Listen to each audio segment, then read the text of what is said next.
वो नेताओं का बयान है भैया, वो किस आधार पे बयान दिए हैं हम उस पर बहुत जानकारी नहीं है हमको। लेकिन हम इस देश में रोटी कपड़ा मकान शिक्षा दवाई, देश में बेहतरी के लिए गठबंधन होते हैं। मिल करके अगर अकेले सरकार नहीं बनती है तो मिल करके सरकार बना करके और समाज को बेहतरी कैसे दिया जाए, सभी पार्टियों का एक ही लक्ष्य होता है, रोटी कपड़ा मकान शिक्षा दवाई उपलब्ध कराना। अब उसको दूसरे वे पर एक नेता दूसरे नेता का विरोध नहीं बतियाएगा तो क्या बतियाएगा, उसकी भाषा तो बोलेगा नहीं। तो वही उनके बयान का यही तात्पर्य है। कांग्रेस और समाजवादी पार्टी भाई, शिवसेना भाजपा से गठबंधन किया, ममता जी शिव भाजपा से गठबंधन की, नीतीश जी गठबंधन की, निषाद पार्टी ने गठबंधन किया, सो भाजपा ने किया, अपना दल ने किया। और समाजवादी पार्टी ने 89 में भारतीय जनता पार्टी से गठबंधन करके सरकार बनाई। सभी लोग एक साथ थे 89 में। तो ये राजनीति में ना कोई किसी का दोस्त है ना दुश्मन। वो जब वो गठबंधन करेंगे, कल जब वो करेंगे तब ये बोलेंगे। इसके साथ ही एमपी चुनाव में जेडीयू ने इंडिया गठबंधन में दरार हो सकती है। भाई, समाजवादी पार्टी उतारी तो दरार दिखने लगा। दोनों पक्षों की तरफ से बयान तो इस स्तर तक आ गए कि आज ही गठबंधन टूट जाएगा। तो नीतीश जी भी उसमें कूद गए हैं, तो क्या बुरा किए हैं। तो बहुत पहले मैं बता दिया हूँ कि ये गठबंधन नहीं बल्कि ठगबंधन है। ये डर के वजह से गठबंधन लोग किए हुए हैं, समाज को ठगने के लिए किया गया है, समाज को धोखा देने के लिए किया गया है। जो सत्ता में रह करके, अगर हम नीतीश जी की बात करें, लालू जी की बात करें, सामाजिक न्याय की बात करते हैं, तो सामाजिक न्याय सिर्फ नीतीश और लालू के लिए है कि सबके लिए है। 8 बार नीतीश जी मुख्यमंत्री बने, 36% बिहार में आबादी है पिछड़ों की। क्या उन्होंने कभी सोचा कि 36% में भी किसी को बना दें? लालू जी भी कभी सोचे? सामाजिक न्याय की तो बात करते हैं लोग, लेकिन क्या कभी सोचा किसी 36% में से किसी को बना दें? मौका मिला भी एक बार तो पत्नी को बना दिए। अरे किसी हद पिछड़े को बनाते तब ना मैं मानता कि सामाजिक न्याय की बात करते हो। तो ये हक लूटने वाले लोग, समाज को ठगने वाले लोग हैं। ये ठगबंधन वाला है। यूपी में अगर हम बात करें, आप उठा के देखिए, 27% आरक्षण कौन लूटा? इन अति पिछड़ों को किसने ठगा? वोट तो लिया, मुसलमानों का तो वोट लिया, ठगा। सरकार बनी, क्या दिया मुसलमानों को? जुल्हा दुनिया सारी साईं दर्जी फकीर काटो सिपाही दरोगा है।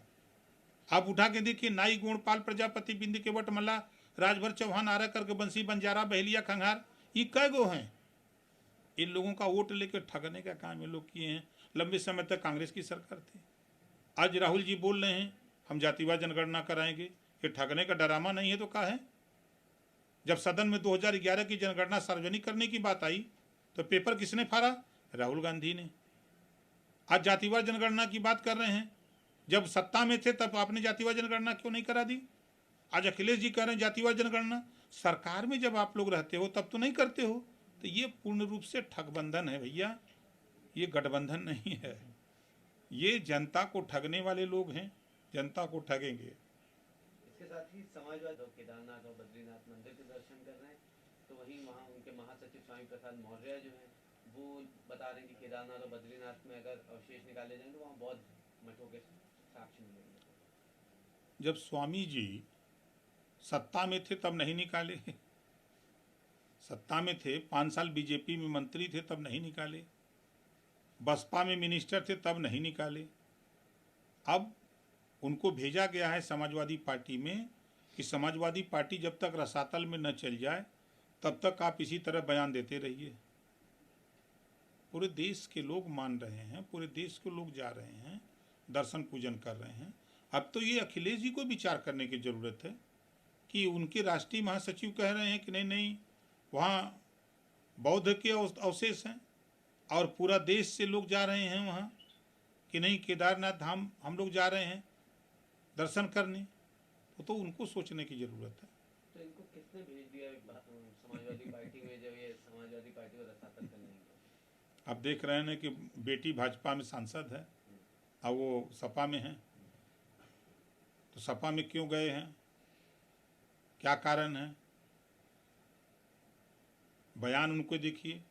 कुछ इसके पीछे के इतिहास को भी तो प्रकाश डालिए। नहीं, हम नहीं बताएंगे। तो आपको ये कहाँ से अनुमान लगा है? अरे भाई, आप सोचिए, पहले बयान पर ढोल गंवार शूद्र पशु नारी पर सपा में 2 गुट हो गया, हुआ था ना।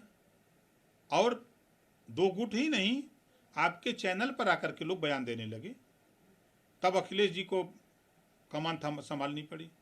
दूसरे बयान पर डिम्पल जी को आना पड़ा, तीसरे बयान पर राम गोपाल जी को आना पड़ा, चौथे को बयान पर शिवपाल जी को आना पड़ा।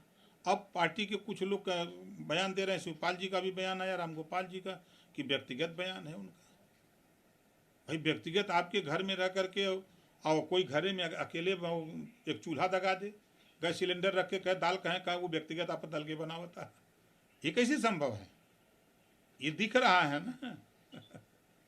चलिए, एक आखिरी सवाल है, तो सारी चीज़ें कंप्लीट होती जा रही हैं, कब तक कयास लगाई जाएगी आप? जल्दी होगा। देखिए, उम्मीद पर पूरी दुनिया टिकी है और जो बात हुई है वो बात होगी। कुछ चीज़ें चुनाव को लेकर के दिक्कतें जो हो रही हैं, अब 2-4 दिन में हम खुद जाने वाले हैं, दिल्ली जाएंगे, तो जो डेट मिलेगी तो आप लोगों को बताएंगे, बुलाएंगे।